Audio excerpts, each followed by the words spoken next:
A escola de configuração, a formação de estratégia como um processo de transformação.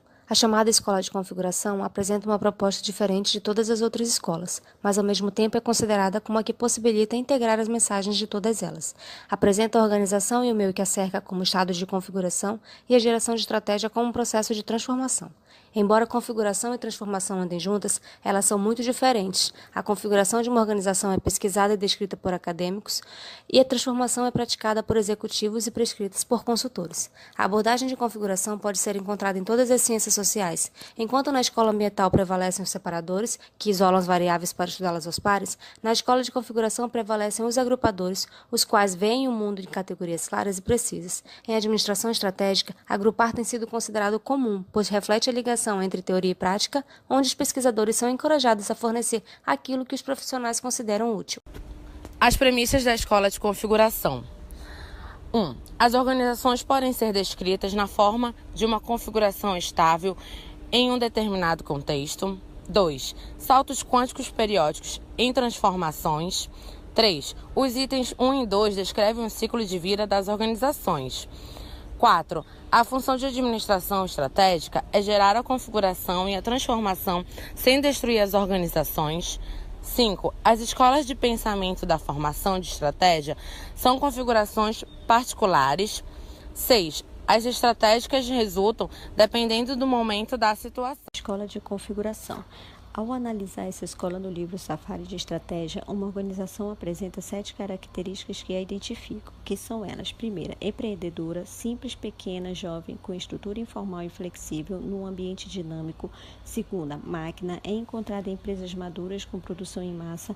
Terceira, profissional, gerenciamento para profissionais e altamente descentralizado. Quarta, diversificada, várias unidades relativamente independentes com a administração liberal. Quinta, autocracia, reúne especialistas de várias modalidades e equipes criativas.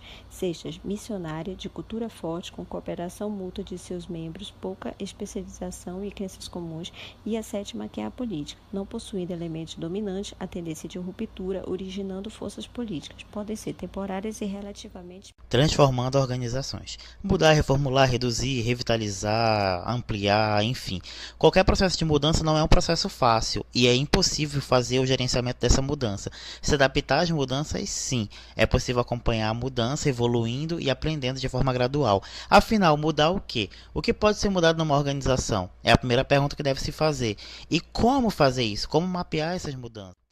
Segue o cubo da mudança, onde ele mede e avalia o conceitual ao concreto da empresa. Existem 3 tipos de mudança: a mudança abrangente, a mudança de cima para baixo e a mudança de baixo para cima. A mudança abrangente é aquela que ocorre gradativamente nos setores, e a de cima para baixo é aquela que vem do estratégico para o operacional, desburocratizando o processo, delegando poderes, enfim. E mudanças de baixo para cima são aquelas mudanças que partem do setor operacional para o setor estratégico, refletindo positivamente. Crítica, contexto e contribuição da escola de configuração. A crítica mais pesada à escola de configuração foi feita por Lexi Donaldson, 1996, onde afirma que as configurações representam uma abordagem falha à teorização, precisamente porque são muito fáceis de entender e ensinar.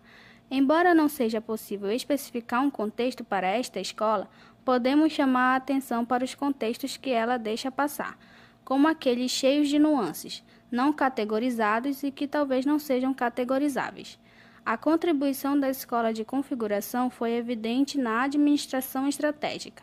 Ela traz ordem para o desordenado mundo de formulação de estratégia, particularmente para suas enormes e multiformes literatura e prática.